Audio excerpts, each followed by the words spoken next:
Go to James Mueller with Cougar first. James, go ahead. Yeah, I'm interested to hear all your thoughts on this, but have y'all ever been around a guy who has more bounce in his legs than Taze? Just with some of the dunks he was putting back tonight, he was just flying through the air. Can you just talk about that? I don't know. That's my first time really. That's the most athletic player I've ever played with. Yeah, I've seen some guys but he's definitely number one. He jumps really fast and then he jumps really high off the ground. So yeah, he's definitely number one in my book. Chris, you want to go ahead? Yeah, sure. Coach, how is Tramon sort of working his way back in, and is this stretch of games important for him? Yeah. I'd like to, they zoned us 40 minutes, so that's not ideal, but, for us, but, Coach McConnell's been around, knows what he's doing, but Tramon he's got a lot of tools. He can do a lot of things. He just got to stay the course, be patient, keep working, let the game come to him. He's practicing well. He actually practiced better yesterday than he played today. But I just know hard work pays off. Keep working, it's going to pay off. It's not always going to be as fast as you want or when you want or how you want, but it's been proven time and time again. Just sweat equity. Keep putting that sweat equity in, and it'll pay off for you. Next question. You want to have any other one, Chris? Yeah. Go ahead. Coach, what does it mean to have Galen and Corey come back and to be able to bring them in the locker room, and what does that sort of mean when you get guys like that coming back to the program? Yeah, well, that's our program. That's who our fans relate to. The kids growing up today, they know who. They're going to know who Tramon is. They're going to know who Marcus is, Quentin, Dejan, Galen, Corey. Because that's when they watch Cougar basketball. That's who they watch. That's who they've watched. They can't really relate to anybody that came before them. A lot of our older fans do, but our younger fans don't. And those are our fans, our younger fans. So, but Galen chose to come to Houston when maybe it wasn't a lot of cachet behind it. It wasn't necessarily cool. We're still playing in Hofheinz.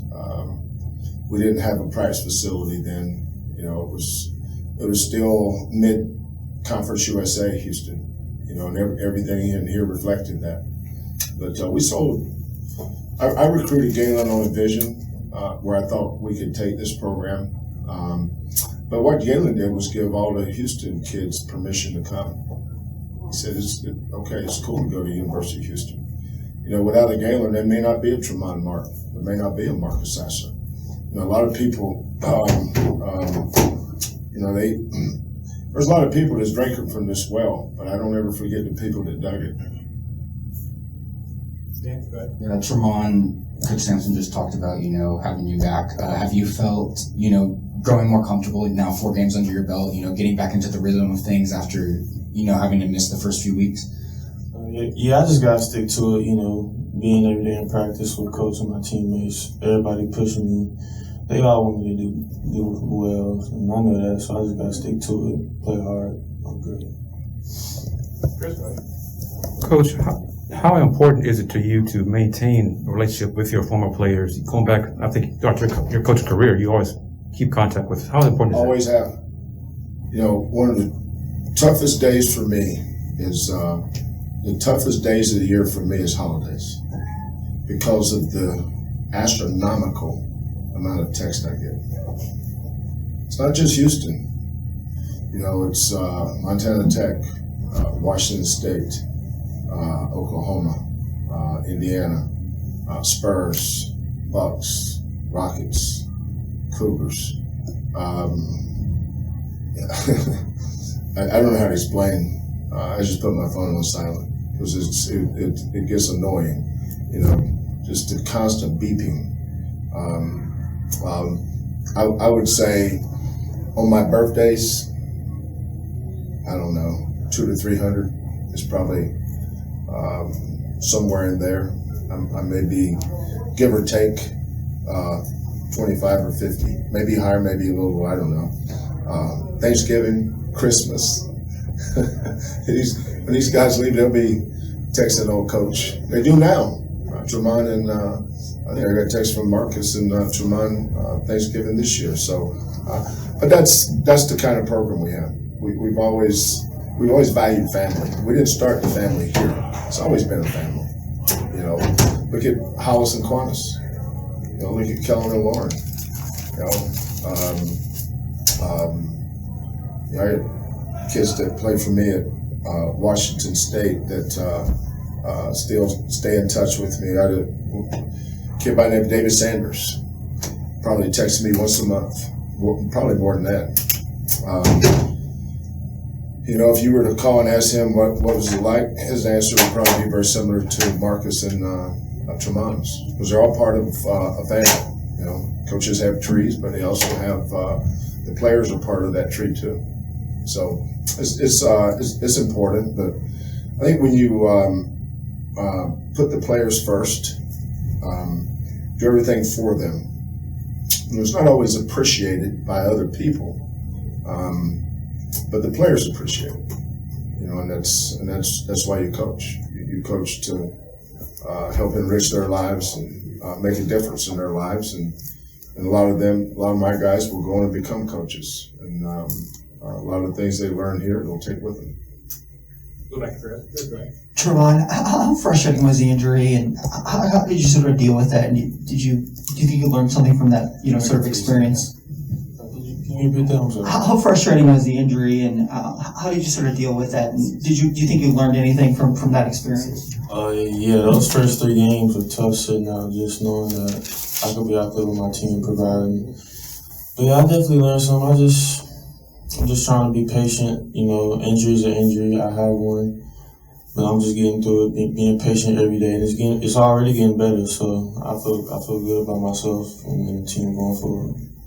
Do you see the game any different when you're watching, when you have to watch it from the bench? Oh yeah, of course, it's definitely different watching the game from playing. And you think you can do some things, and then you get out there and then you mess up and stuff. But everything's correctable. So. Any other questions, anybody? Marcus, you know, how important is it to sort of have that same, you know, attitude going into games like this, where maybe the talent level isn't, you know, equal, and how do you guys sort of maintain that? Kind of just part of our culture, you know, and being mature, you know. Starting 5, me, Fade, Reggie, Jamal, we all in college, you know, we all experienced guys. So, you know, even if the level of play is down, we focusing on ourselves, because, you know, offensive rebound and playing defense, you got to do it no matter who you're playing against. So basically just being mature about it.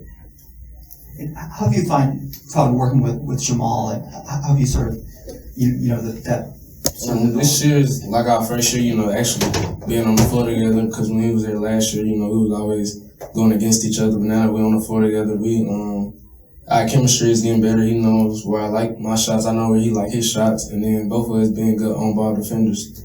I feel it's fun out there playing with him. You know, the thing about our guards is that we have 5 starters. If I were to put my 5 best players on the floor at the same time, it would probably be Tramon, Marcus, Kyler, Fabian. Then I'd have to go from there. That's probably our 4 guys that can get to the highest floor on the elevator. Those are 4 talented kids. Then, you know, until Tramon got hurt, you know, we were starting Marcus, Tramon, and Kyler. And then Tramon was out probably close to 3 weeks. So he just got behind. Your team goes on. You don't come back and start where you were when you left. You have to build your way back, and he's building his way back. We need Tramon to get comfortable. We got a portion of our schedule here where, we're not traveling. We're here practicing and playing. We're in Las Vegas. We're playing 3 games in 3 days. There's no practice time. That's the tough thing about that. It's not playing Butler, Wisconsin, Oregon. That's not the problem. It's that you can't practice and get better at anything. You just play the game, and you learn as you go. But I think once we get Tramon back where he's comfortable and get his confidence going, Taze, I appreciate the question about how high he can jump, but he's got to start making better decisions with basketball. We ain't the Globetrotters. So we focus on making right decisions and doing things the right way. But basketball is not a game of great plays. It's a game of eliminating mistakes. That's what basketball is about. Tramon, how have you seen Marcus's game grow even more this year? He's just Marcus is Marcus. He's gonna do his thing. He's gonna get guys involved. He's gonna score the ball at a high level. And I watched it last year. I'm watching it again this year. So. Anything else? Coach?